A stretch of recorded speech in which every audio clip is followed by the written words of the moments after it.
दिल्ली के अंदर एक गांव ऐसा भी है जहां पर नेताजी सुभाष चंद्र बोस आए थे।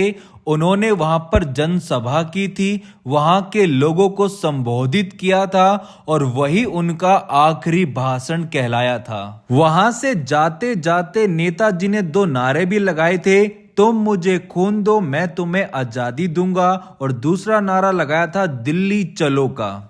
कौन सा विलेज है वो दिल्ली के अंदर और कौन सी जगह है और आज के टाइम पर उस जगह का क्या हाल है, वो सब कुछ आपको बताऊंगा डिटेल में। वीडियो के अंत तक बने रहें।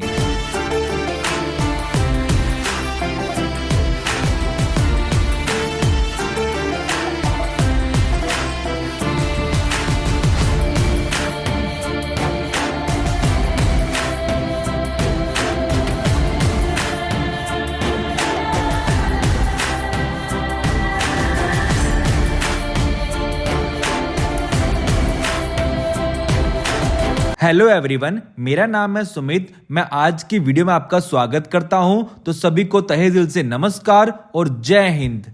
नेताजी सुभाष चंद्र बोस के बारे में हर भारतीय नागरिक को पता है, यहां तक कि बच्चे बच्चे को भी पता है कि उन्होंने कितनी कठिनाइयों का सामना करते हुए भारत की आजादी में एक अहम योगदान दिया है। आज मैं उन्हीं की लाइफ के एक छोटे से किस्से को आपके सामने लेकर आया हूं, जो किस्सा जुड़ा हुआ है दिल्ली के एक गांव से।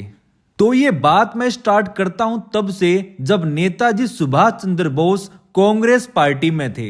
1921 से लेके 1939 तक नेताजी कांग्रेस पार्टी के एक बड़े नेता रहे और आखिरी के 2 से 3 साल वो कांग्रेस पार्टी के अध्यक्ष भी रहे थे। समय के साथ चलते हुए महात्मा गांधी और कांग्रेस पार्टी से काफी ज्यादा मतभेद हो चुके थे नेताजी के।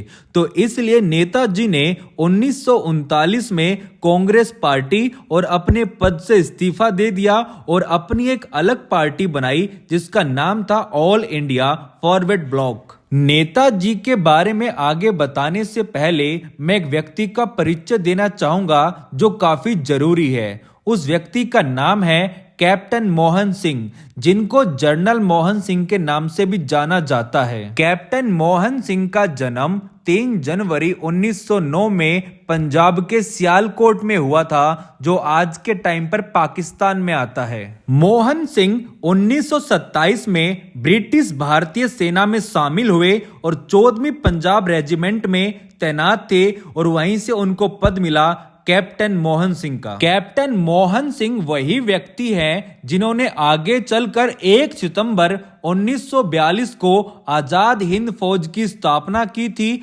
आजाद हिंद फौज के फाउंडर यानी कि संस्थापक थे कैप्टन मोहन सिंह। दूसरे विश्व युद्ध के टाइम पर कैप्टन मोहन सिंह और नेताजी सुभाष चंद्र बोस भारत की आजादी के लिए लड़ रहे थे। उसी दौरान उनकी मुलाकात होती है और आगे चलकर 1943 में कैप्टन मोहन सिंह आजाद हिंद फौज की कमान नेताजी के हाथ में सौंप देते हैं और उसके बाद से 1943 में आजाद हिंद फौज का पुनर्गठन करते हैं नेताजी सुभाष चंद्र बोस। ऐसे ही आजाद हिंद फौज के लिए सभा करते करते नेताजी सुभाष चंद्र बोस दिल्ली और हरियाणा के बॉर्डर पर एक गांव है जिसका नाम है टीकरी कला।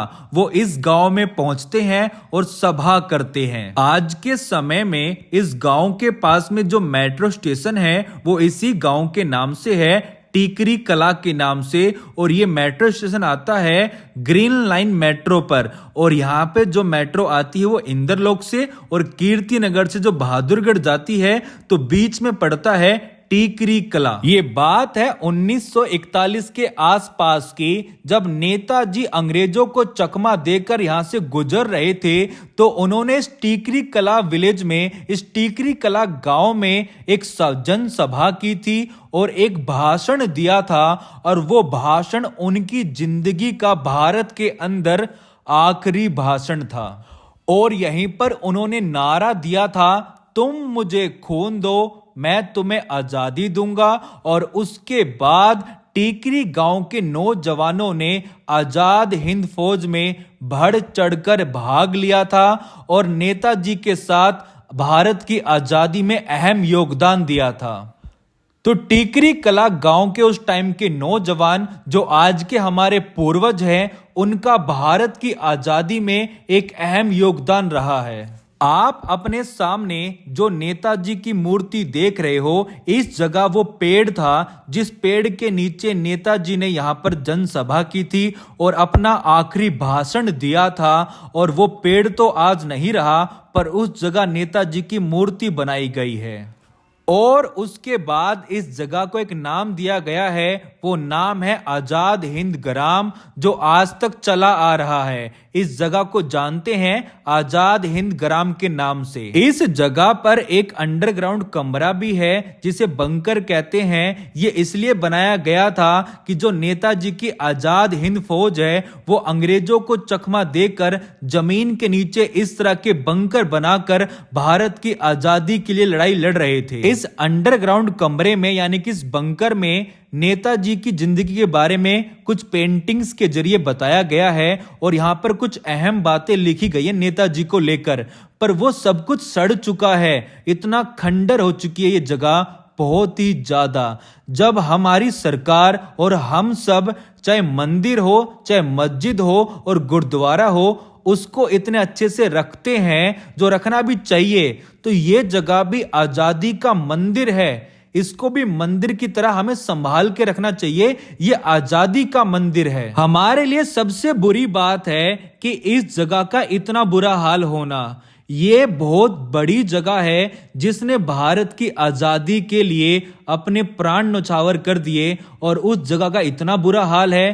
तो प्लीज इस वीडियो को सब्सक्राइब मत करो, लाइक मत करो, बस एक छोटा सा काम कर दो, इसको इतना शेयर कर दो, इतना शेयर कर दो, चाहे सेंट्रल गवर्नमेंट या फिर स्टेट गवर्नमेंट, कहीं तक तो पहुंच जाए कि उनको पता चले कि इस जगह का इतना बुरा हाल हो चुका है जो नहीं होना चाहिए था। आप सबसे भी रिक्वेस्ट है कि हम सबको मिलकर इस जगह को दोबारा से पुनर्गठन करवाना है इस जगह का, क्योंकि ये जगह भी किसी मंदिर से कम नहीं है। इस मंदिर का नाम है आजादी का मंदिर, और ये मंदिर हिंदू, मुस्लिम, सिख, ईसाई सभी का है। नेताजी ने जो अपनी आजाद हिंद फौज बनाई थी, उसमें जो रैंक के अकॉर्डिंग बैच मिलते थे, जो शोल्डर पे लगते थे, वो आपको देखने के लिए यहाँ पर मिल जाएंगे। ये वही बैच हैं जो आजाद हिंद फौज से मिले हैं, जो उनके शोल्डर पे लगते थे, आप देख सकते हैं। नेताजी का जन्म 23 जनवरी को हुआ था, तो हर 23 जनवरी को टीकरी गांव के जो लोग हैं वो इस जगह पर आते हैं और यहाँ पर रागनी करवाते हैं, और रागनी के जरिए नेताजी सुभाष चंद्र बोस को याद किया जाता है। एक टाइम ऐसा भी था जब यहाँ पर कई सारी कैंटीन हुआ करती थी और लोगों के बैठने के लिए काफी शानदार सीटिंग थी, बट आज की डेट में सब कुछ खंडर पड़ा है और टूटने की कगार पर है। और रही बात नेताजी की मृत्यु की, वो भारत के इतिहास का सबसे बड़ा अनसुलझा एक रहस्य है, क्योंकि कोई तो मानते हैं कि नेताजी की डेथ एक हवाई दुर्घटना में हुई थी, पर उसके बाद भी नेताजी को कई जगह देखा गया है और कई नाम से जाना गया है। एक नाम मिला है उनको गुमनामी बाबा के नाम से, और कई फोटोज वगैरह में उनको देखा गया है। तो आज तक पता ही नहीं चला कि नेताजी की मृत्यु कैसे हुई और कब हुई। आई होप आपको ये जानकारी और वीडियो अच्छी लगी होगी, तो प्लीज इसको लाइक मत करें, सब्सक्राइब मत करें, बस इतना शेयर कर दो कि ये स्टेट गवर्नमेंट और सेंट्रल गवर्नमेंट किसी ऐसे अधिकारी के पास चली जाए जो इस जगह का संज्ञान ले ले और इस जगह का पुनर्गठन किया जाए। Thank you guys, Radhe Radhe.